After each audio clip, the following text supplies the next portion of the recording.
Bueno, y ahora vamos a hacer un análisis de esta jornada con José Lizán, gestor de Reto Magnum SICAV en Quadriga Asset Managers. José, muy buenas.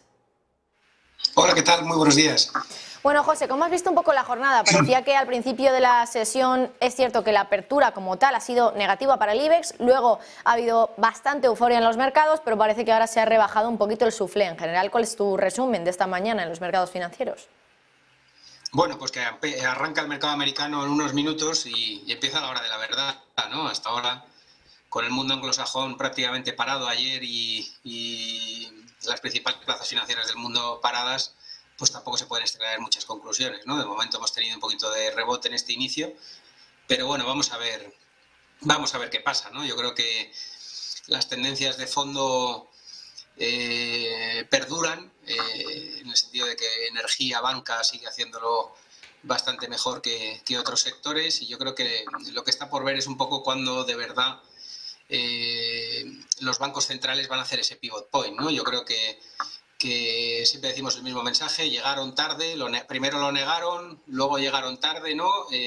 La transitoriedad se quedó obsoleta y probablemente ahora se pasen de frenada y muy probablemente tengamos una moderación de la inflación, como estamos viendo, ¿no? Hoy hemos tenido datos de inflación y se sigue viendo pues cierta moderación, a pesar de que las tasas siguen siendo muy elevadas, pero yo creo que los bancos centrales tardarán en cambiar su discurso y se pasarán de frenada, muy probablemente hasta que tengan claro que se anclan las expectativas de inflación a largo plazo, ¿no? Y yo creo que eso pues va a perpetuar un poco las tendencias dominantes del año pasado, ¿no? Que es, pues en general, sector financiero, seguros, bancos haciéndolo mejor, energía muy probablemente haciéndolo mejor, y la parte de growth y quality pues algo más pesada, ¿no?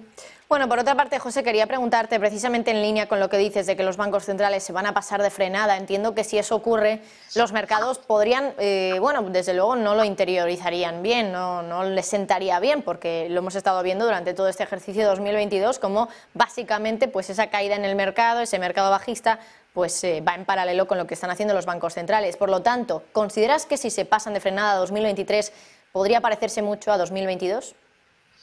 Bueno, yo creo que el gran ajuste o la severidad del ajuste, tanto en el mercado de renta fija como en el mercado de equities, ha sido tan contundente que pensar en otro año parecido pues es complicado, ¿no? Sobre todo en el mundo de la renta fija es muy complicado, y en la parte del equity pensemos que hay índices que han caído más del 30%, como es el caso del Nasdaq, y para que un índice caiga un 30% es que hay valores cayendo 50-60%, ¿no? Lo hemos comentado muchas veces. Las grandes tecnológicas americanas pues han caído entre un 30 y un 50, y ha habido muchos valores que han caído un 60 y un 70, ¿no? Y todo, pues la sobrevaloración que había en muchísimas compañías y muy inducida por los quantitative easing, pues ha desaparecido en gran parte, ¿no? Entonces, pensar en otro año de otro menos 30 del Nasdaq, a mí se me antoja más complicado, ¿no? Sobre todo porque las yields ya han corrido mucho, ¿no? Y al final probablemente lo que nos quede ahora es una reducción de balance de los bancos centrales, que eso pueda seguir presionando algo, y muy probablemente pues siga algo de goteo, ¿no? Pero pensar en un año tan duro como el que hemos vivido en renta fija o en el growth quality, pues se me antoja complicado por la severidad del 2022, ¿no? Bueno, por otro lado, quería preguntarte por la renta fija. Hay muchos expertos, muchos analistas que nos van diciendo poco a poco que este año 2023 puede ser el año de la renta fija, de los bonos. ¿Consideras que podría ser así? Y en ese caso, claro, ¿en cuál deberíamos fijarnos? ¿En qué tipo de renta fija? Porque por un lado tenemos los soberanos, luego los corporativos, y ya cada uno tiene su grado de inversión, además. Bueno, yo entre soberanos y corporativos me decanto claramente por los corporativos. Creo que están mucho más sanas las empresas que los estados. A nivel de deuda pública es mucho más elevado el ratio de deuda sobre PIB que el ratio de deuda privada sobre balances y sobre fondos propios. Y creo que uno está más seguro en determinadas empresas que en los gobiernos, ¿no? Sí que creo que puede ser un año en el que se pueda ir construyendo una cartera de renta fija, pero como digo, yo creo que los bancos centrales se pasarán de frenada, ¿no? Y nos tendrán durante un tiempo todavía con un discurso hawkish. Entonces tampoco me tiraría de lleno a componer una cartera de renta fija en el día 1 de enero, ¿no? Creo que hay que ir comprando, ir haciendo poco a poco una cartera, ir promediando, ¿no? Creo que muy probablemente coger bonos a 5 o 7 años en corporates que están pagando yields altas, aunque están menos altas de lo que estuvieron probablemente a finales del verano del año pasado, pues creo que es una estrategia razonable, pero como digo, tampoco tendría una prisa excesiva. No creo que vayamos a hacer ya el suelo y volver en V hacia arriba en el mercado de la renta fija, ¿no? Creo que hay que ir tomando bonos, pero de una forma progresiva y gradual, y esperar a ver cuándo de verdad los bancos centrales hacen el pivot point, ¿no? Pero bueno, yo creo que todavía, como digo, quedan algunos meses de discurso hawkish por parte de los bancos centrales, y seguiremos todavía con un mercado probablemente lateral en el mercado de renta fija. Bueno, y por otra parte, teniendo en cuenta la subida que hemos estado viendo en estos 2 días, en estos 2 primeros días en la renta variable europea en 2023, ¿consideras que esto podría ser una tendencia un poquito más de no solo una cosa de 2 días, sino que a lo mejor podemos ver una subida así importante en el próximo mes, en el mes de enero, o incluso en la primera o en el principio de 2023? ¿O crees que realmente podría ser algo que, bueno, pues por una cuestión de menos volumen o por cualquier otra cuestión más técnica, podría ser algo que realmente acabe aquí?